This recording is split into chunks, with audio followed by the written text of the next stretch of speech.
Isayas, Kabanatang 44. Gayunmay dinggin mo ngayon, O Jacob, na aking lingkod, at Israel na aking pinili. Ganito ang sabi ng Panginoon na lumalang sa iyo, at nagbigay anyo sa iyo mula sa bahay bata, na siyang tutulong sa iyo. Ikaw ay huwag matakot, O Jacob, na aking lingkod, at ikaw, Hishoron, na aking pinili, sapagkat ipagbubuhos ko ng tubig siya na uhaw, at na mga bukal ang tuyong lupa. Aking ibubuhos ang aking espiritu sa iyong lahi, at ang aking pagpapala sa iyong suwi. At sila'y sisibol sa gitna ng damo, gaya ng mga sauce sa tabi ng mga batis. Sasabihin ng isa, ako'y sa Panginoon, at magpapangalan ang iba ng pangalang Jacob, at magsusulat ang iba ng kaniyang kamay ng sa Panginoon, at magpapamagat ng pangalan ng Israel.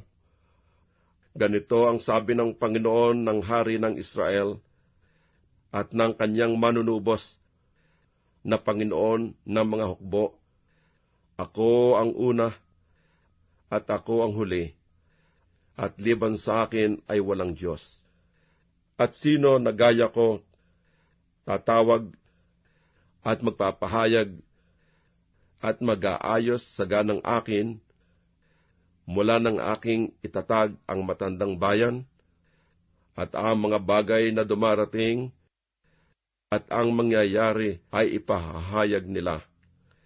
Kayo'y huwag mga takot, o magsipangilabot man. Hindi ko baga ipinahayag sa iyo ng una, at ipinakilala, at kayo ang aking mga saksi. May Diyos baga liban sa akin? Oo, walang malaking bato. Ako'y walang nakikilalang iba. Silang nangagbibigay anyo sa larawang inanyuan ay walang kabuluhan silang lahat, at ang kanilang mga bagay na kinaluluguran ay hindi mapapakinabangan, at ang kanilang sariling mga saksi ay hindi nangakikita o mga kakaalaman upang sila'y mga pahiya. Sino ang nag-anyo sa isang Diyos o bumuo ng larawang inanyuan na di pakikinabangan sa anuman? Narito, lahat niyang kasama ay mga papahiya, at ang mga manggagawa ay sa mga tao. Mapisan sila, magsitayo sila, sila'y mga tatakot, sila'y mga hihiyang magkakasama. Ang panday bakal ay gumagawa ng palakol, at gumagawa sa mga baga, at inaanyuan yaon sa pamagitan ng mga pamukpok, at ginagawa yaon ng kaniyang malakas na bisig. Oo, siya'y gutom, at ang kanyang lakas ay nawawala. Siya'y hindi umiinom ng tubig, at pata. Nag-uunat ang anluwagi ng isang pising panukat, kaniyang tinatandaan ng lapis, kaniyang inaanyuan sa pamagitan ng mga katam, at kaniyang tinatandaan ng mga kompas, at inaanyuan ng ayon sa anyo ng tao, ayon sa kagandahan ng tao, upang tumahan sa bahay. Puputol siya sa ganang kaniya ng mga sidro, at kumukuha ng puno ng roble at ng insina, at pinatitibay sa ganang kanyang sarili ang isa sa gitna ng mga punong kahoy sa gubat. Siya'y nagtatanim ng puno ng abito, at yaong kinakandili ng ulan. Kung magkagayoy, ilalaan sa tao upang ipanggatong, at kumukuha siya niyaon, at nagpapainit. Oo, kaniyang pinaliliyaban yaon, at ipinagluluto ng tinapay. Oo, kaniyang ginagawang isang Diyos, at sinasamba. ginagawa niyang larawang inanyuan at pinagpapatirapaan. Kanyang iginagatong ang bahagi niyaon sa apoy. Ang bahagi niyaon ay ikinakain niya ng karne. Siya'y nag-iihaw ng iihawin at nabubusog. Oo, siya'y nagpapainit at nagsasabi, "Aha, ako'y naiinitan, aking nakita ang apoy." At ang labis niyaon ay ginagawa niyang Diyos sa makatuwid bagay kaniyang larawang inanyuan. Kaniyang pinagpapatirapaan at sinasamba, at dinadalanginan at nagsasabi, "Iligtas mo ako, sapagkat ikaw ay aking Diyos." Hindi sila mga kakaalam o nagsisigunita man, sapagkat ipinikit niya ang kanilang mga mata, upang sila'y huwag mga kakita, at ang kanilang mga puso, upang huwag silang mga kaunawa. At walang nagpapaalaala o mayroon mang kaalaman o unawa upang magsabi, "Aking iginatong ang bahagi niyaon sa apoy." Oo, ako naman ay nagluto ng tinapay sa mga baga niyaon. Ako'y nag-ihaw ng karne at kinain ko. At gagawin ko baga ang nalabi niyaon na pinakakasuklam-suklam?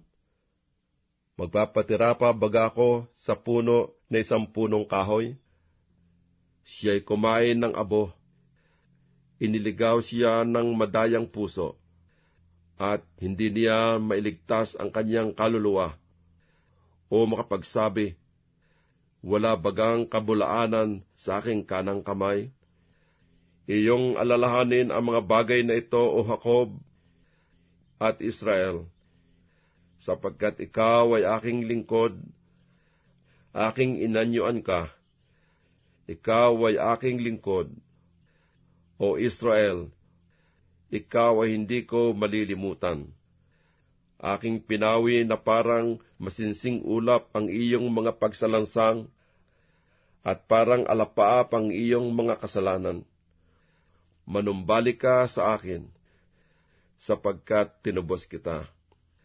Magsiawit o kayong mga langit, sapagkat nilikha ng Panginoon, kayo'y magsihiyaw, mga lalong mababang bahagi ng lupa. Kayo'y magbiglang magsiawit, kayong mga bundok, o gubat, at bawat punong kahoy na nandiyan, sapagkat tinubos ng Panginoon ang Jacob, at magpapakaluwalhati sa Israel. Ganito ang sabi ng Panginoon ng iyong manunubos, at niyang nag-anyo sa iyo mula sa bahay bata. Ako ang Panginoon na gumagawa ng lahat na bagay, na naglaladlad, na mag-isa ng langit, na naglalatag ng lupa, na sumisira ng mga tanda ng mga sinungaling, at nagpapaging ulol sa mga manghuhula, na nagpapaurong sa mga pantas, at nagpapaging kamangmangan ng kanilang kaalaman, na nagpapatatag ng salita ng kanyang lingkod, at nagsasagawa ng payo ng kanyang mga sugo, na nagsasabi ng tungkol sa Jerusalem, "Siya'y tatahan," at tungkol sa mga bayan ng Huda, "Mga tatayo, at aking ibabangon ang mga sirang dako niyaon," na nagsasabi sa kalaliman, "Ikaw ay matuyo, at aking tutuyuin ang iyong mga ilog," na nagsasabi tungkol kay Siro, "Siya'y aking pastor, at isasagawa ang lahat kong kaligayahan," na nagsasabi nga rin tungkol sa Jerusalem, "Siya'y matatayo, at sa templo ang iyong patibayan ay malalagay."